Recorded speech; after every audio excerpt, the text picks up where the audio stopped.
ძისათა და წმინდისა სულისათა ჩვენთანაც ღმერთ სული წმინდაი მოვიდეს თქვენზე და ძალი მაღლისა გვარვიდეთ თქვენ გილოცავთ დღეს არის ეკლესიის დედა ეკლესიის დაბადების დღე თქვენ მოგეხსენებათ რომ ყველა ახალი აღთქმისეული დღესასწაული სიმბოლურად იწყება ძველი აღთქმის დღესასწაულებიდან ყველაზე დიდი დღესასწაული რომელსაც ჩვენ ვზეიმობთ ეს არის წინვალე აღდგომა მაცხოვრისა ჩვენისა იესო ქრისტეს ეს არის სიმბოლო უпростоრეთ პასექი იყო სიმბოლო მაცხოვრის წინვალე აღდგომისა ეგვიპტე ჯოჯოხეთი და ჯოჯოხეთიდან გამოყვანება ებრაელი ერისა ყველა დღესასწაულს აქვს თავისი წინამორბედი დღესასწაული და შემდგომი დღესასწაულები სამწუხაროდ ბევრმა ადამიანმა უკვე დიდი ხანია მიატოვა ტაძარი აღდგომის შემდეგ და მან არ იცის რა მოხდა აღდგომის შემდეგ აღდგომის შემდეგ მე-40 დღეს მოხდა ამაღლება ჩვენი დაცემული ბუნების მარჯვენით მამისა ეს სიტყვები არ არის თქმული ანგელოზების მიმართ დასაოცარია რა მხოლოდ ადამიანის ბუნება აღამაღლა იესო ქრისტემ მარჯვენით მამისა ეს არ წერია ანგელოზებზე ეს წერია მხოლოდ ქრისტეს არ ჭირდება მარჯვენით მამით ამაღლება რამე თუ ის ყოველთვის მარჯვენით მამისა ბრძანდება ხოლო ამაღლებიდან 10 დღის შემდეგ მოციქულები ღვთისმშობელთან ერთად შეშინებულები მაგრამ მოლოდინში იმყოფებიან და ელოდებიან აღთქმულს რამე თუ იესო ქრისტემ მათ აღუთქვა რომ ის შეევედრება მამას და მოვა ნუგეშინის მცემელი რომელიც ჩვენში იქნება და გადმოგვითარგმანებს ყოველივე იმ სწავლებას რომელიც სწავლებაც ჩვენთვის არის აუცილებელი ცხონებისთვის თუ ანდრია მოციქულს ეწოდება პირველ წოდებული გავკადნიერდები და ვიტყვი რომ პეტრე მოციქული პირველ მქადაგებელი ბრძანდება უწიგნური გაუნათლებელი მებადური გადმოვარა სულიწმინდა მასზე ადგება და დაიწყებს ქადაგებას რამე თუ ხალხმა დასცინა მოციქულებს რომ ესენი რაღაცა შავი ღვინით არიანო მთვალი იმიტომ რომ სულიწმინდით აღსებული ადამიანი ისეთი გამომეტყველებით არის ისეთი გარეგნობით არის რომ შეიძლება ნასვამი გეგონოს რამე თუ აღარ ეშინია აღარ რისხდება აღარ არის სევდაში არ არის დარდებში არამედ არის ბედნიერი და გახარებული და აი აქედან გამომდინარე დგება ფიცხი პეტრე როგორც ყოველთვის ასწრებს ყველას და იქადაგებს და მისი ქადაგების შემდეგ პირველი ეკლესიის წევრები ხდებიან 3000 ადამიანი აქ არის ყველაზე საინტერესო ისიც რომ როდესაც გარდამოდის სულიწმინდა ცეცხლის სახით ცეცხლი ანათებს ათბობს და წვავს და სულიწმინდის მადლი გვათბობს, გვანათლებს და ჩვენში წვავს ყოველგვარ ვნებას და ყოველგვარ ცოდვას, რაც ჩვენ გვაწუხებს.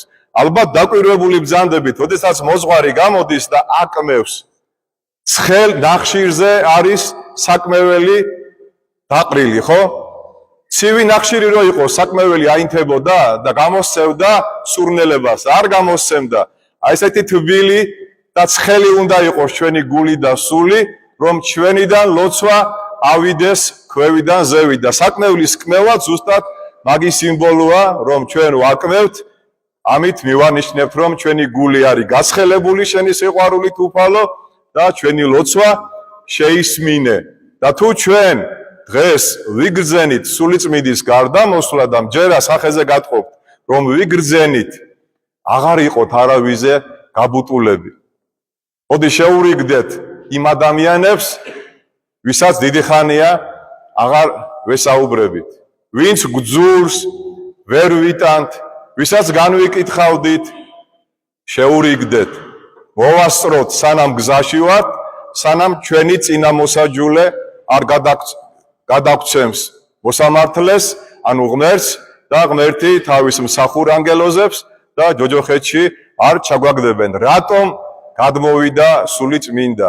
და როგორ ვიგრძნოთ ჩემო ძვირფასებო, აი ახლა მინდა ვიცი რომ თქვენ დაღლილები ხართ და დღეს მინდა გამგიმხილოთ, გადმოგცეთ წმინდა მაქსიმე აღსარებლის მიერ გამოძიებული და გამოკვლეული უფლის ნება 4 გამოვლინების სახით.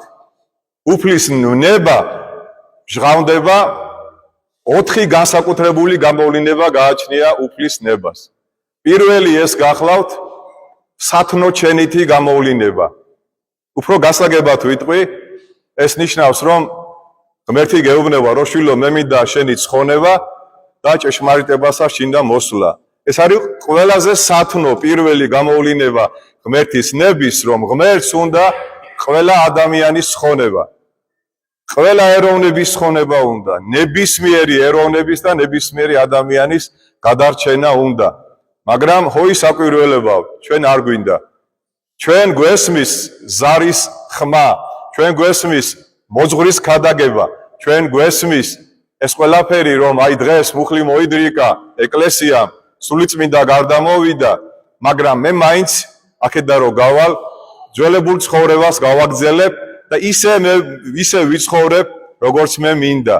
გახსოვდეთ ჩემო ძვირფასებო, რომ პირველი გამოვლინება უფლის ნებელობის ეს გახლავთ, რომ მე უფალი ამბობს, მინდა ყოველთა კაცთა ცხონება, ჭეშმარიტებით, რა თქმა უნდა, მართლმადიდებლობით, ჭეშმარიტი სახარებით და ჭეშმარიტი ეკლესიის წიაღით. ეს ჩვენ სამწუხაროდ უმრავლესობას არ გვესმის, ან არ გვინდა, ამიტომ ვაიძულებთ უფალს, რომ მეორე ღვთის ნების გამოვლინება დაგვანახოს. ეს არის დაშვებითობა. ძალიან არ უნდა უფალს, რომ იოსები გაყიდული იყო ეგვიპტეში. ძალიან არ უნდა რომ იობზე მიეშვა არაწმინდა სული.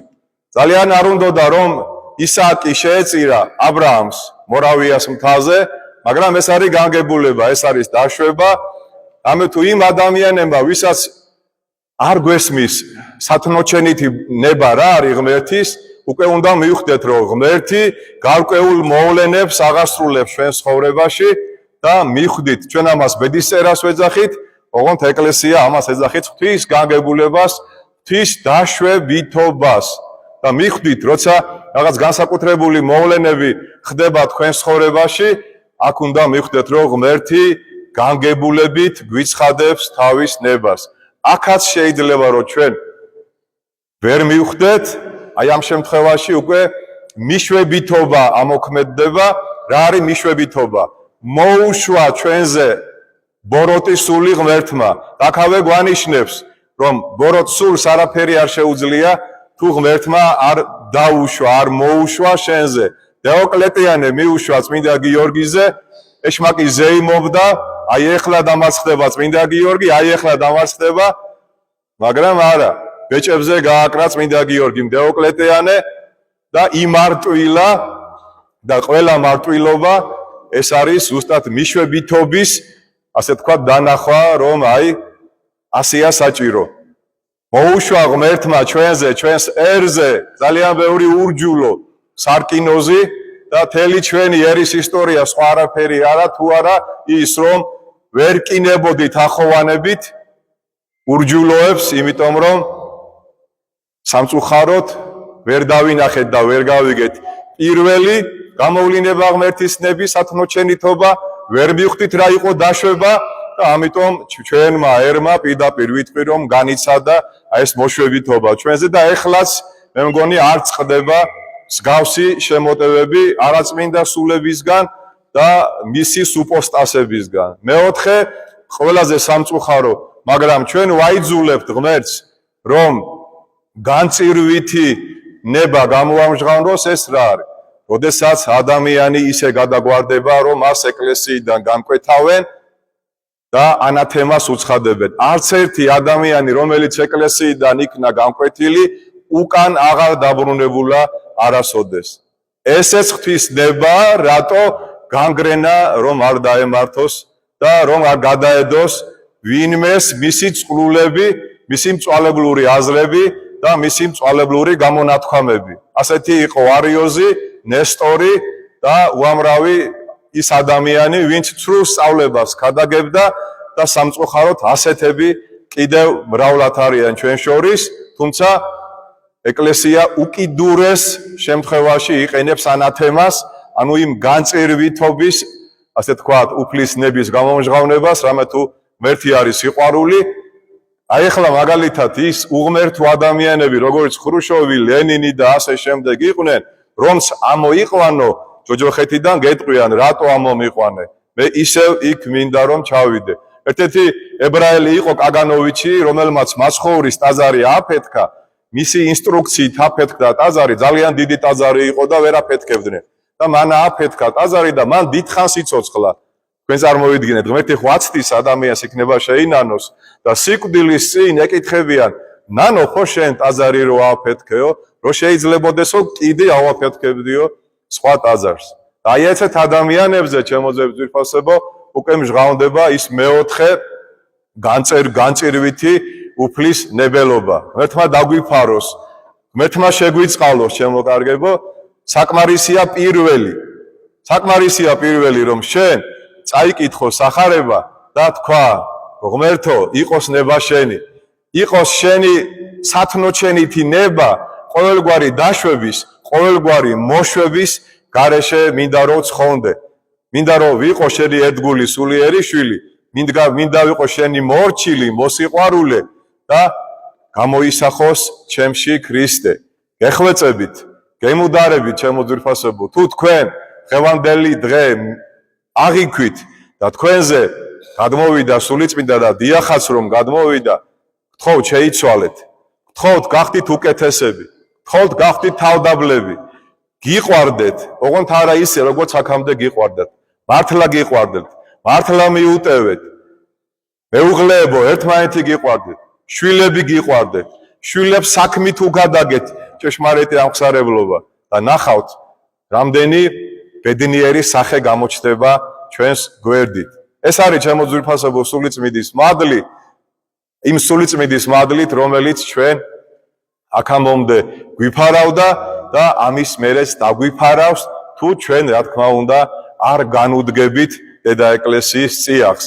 კიდევ ერთხელ გილოცავთ, დღეს ყველა ჩვენთაგანი სულიერი დაბადების დღეა, რამე თუ ეკლესია არ არის შენობა, ეკლესია ეს არის მისტიკური საიდუმლო სხეული იესო ქრისტესი და მართლა საამაყოა ამ ეკლესიის წიაღში მსხემობა, მოღვაწეობა, თავდაბლობით, სიყვარულით, წმენით და სასოებით. მრავალ სულთმოფენობას დაესწარით, გახარებულები და მადლი სულისაწმინდისა, რომელიც არის დღეს ჩვენზე, ყოველთვის იყოს ჩვენი ყველა შეცდომის და ყველა სისუსტის და ნაკოლოვანების აღმავსებელი და კურნალი სულისა და ხორცისა. ღმერთმა დაგლოცოთ, გაგახაროთ და მრავალს დაგასწროთ. ჩვენთან არის ღმერთი. მომავალ